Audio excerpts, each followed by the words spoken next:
Welcome to Dr Joe Unplugged. This podcast contains general information and is not in any way medical advice. The old adage, trust me, I'm a doctor, been a little bit shredded, and maybe not surprisingly so. This work comes out of America. I'm not saying that it applies across the board, and they haven't actually done surveys, to the best of my knowledge, in Australia or UK or other European countries. They may have, I haven't come across them. A headline from MedPage today, and as always, we'll put it in the description below. Trust in doctors crashed during the COVID pandemic and remains low. Quote, trust in physicians and hospitals decreased sharply during the pandemic response, and higher levels of trust were tied to greater odds of getting the COVID shot. A survey of over 400,000 respondents. That's a very high number. The proportion of adults who agreed they had a lot of trust in physicians and hospitals, and keep in mind for people listening in Australia, the American system is very different to ours, different again in the UK, but there is an underlying principle here, declined from 71.5% in April 2020 to 40.1% in January 2024. This is a very significant decline. That's nearly a halving of people who are saying they had a lot of trust. Actually quite staggering. Again, they've done regression models, sliced it and diced it. Quote, we were surprised by the magnitude of the shift, the lead surveyor said. It's not probably that surprising in some respects. Quote, I think early in the pandemic, trust was likely increased above pre-pandemic levels, but certainly came way down over the course. Now, Vinay Prasad, who people who've listened to the podcast before know I'm a big fan of. I recommend his Substack, and he also has, I don't know if he has a podcast. He's certainly on YouTube, but you just find him on Substack. He's a Californian hematologist and oncologist, and he's written about this. And his headline, trust is in doctors and hospitals is down. Given the extent of dishonesty, and I'm quoting from Vinay, it's still too high. And he lists 32 reasons why trust in doctors. And I would say most people genuinely trust their own doctor. It's a little bit like lawyers. See, people talk about the lawyers, but, my lawyer's okay. The doctors, my doctor's okay. And in medicine, possibly more so than law, although maybe not, people have opinions on this, there is a very big disconnect between big public health, so official doctors who never treat patients, who never have to deal with the consequences of their actions or their recommendations, but sit in ivory towers with PhDs behind their names and make recommendations, and then politicians just nod their heads and do what they sort of say, or maybe the other way around, who knows. And the person who you go and see when you're unwell or to talk to about your own individual circumstances. And that really is the key. Because the history of medicine is about care for the individual person based on their own individual circumstances. Penicillin is a wonderful medication. If you are allergic to penicillin, rather than helping you, it could actually kill you. You're going to get a severe anaphylactic reaction if it's prescribed for you and you're allergic. So your specific circumstances need to be taken into account. Certain people will get side effects from medications that other people won't do. That is your own individual circumstances.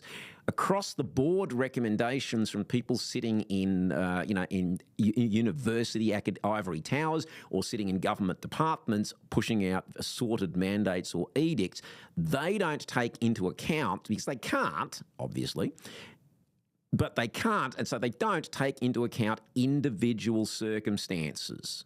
And that's a major problem. We do have that tail wagging the medical dog. So Vinay has come down with 32. I won't read them all out because some of them would probably get this podcast taken off certain platforms.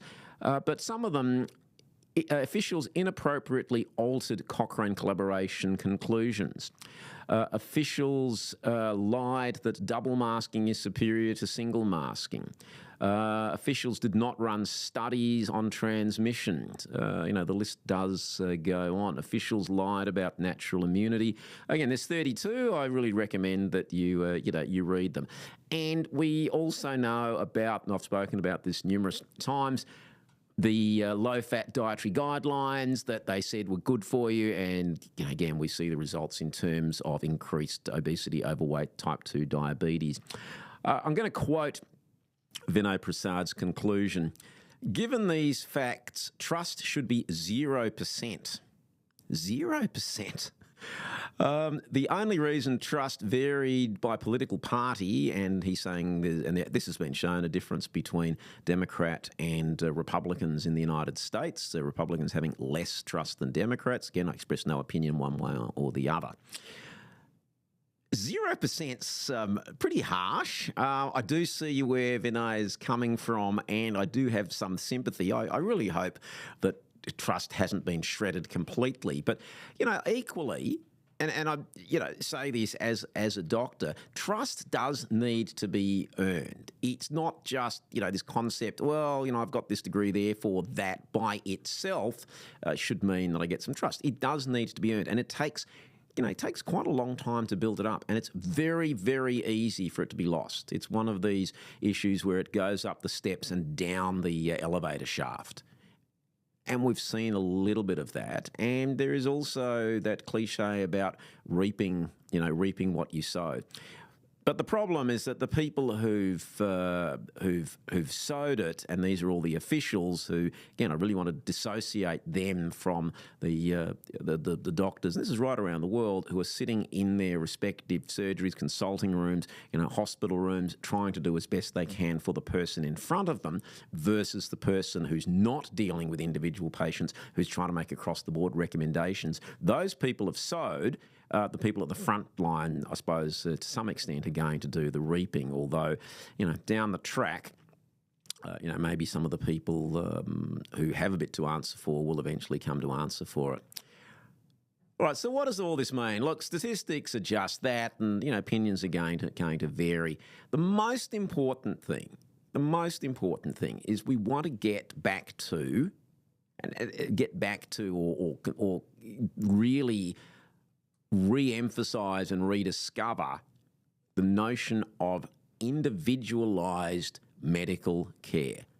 What is the circumstances of this particular person? What is in their best interests? And that may or may not be coinciding with official guidelines or recommendations that take no account of the circumstances of the individual. So the future, and I think we're not there at the moment, I hope I live to see it, we'll see, is getting back to the concept of individualised medicine. What is the best approach for this person given the totality of their circumstances?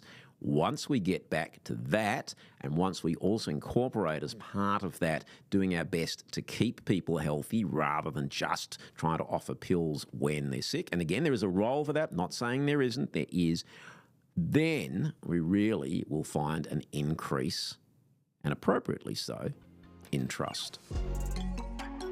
Thanks for listening to Dr. Joe Unplugged. If you enjoyed this podcast, please subscribe, like, and share. You can also follow it on all the socials.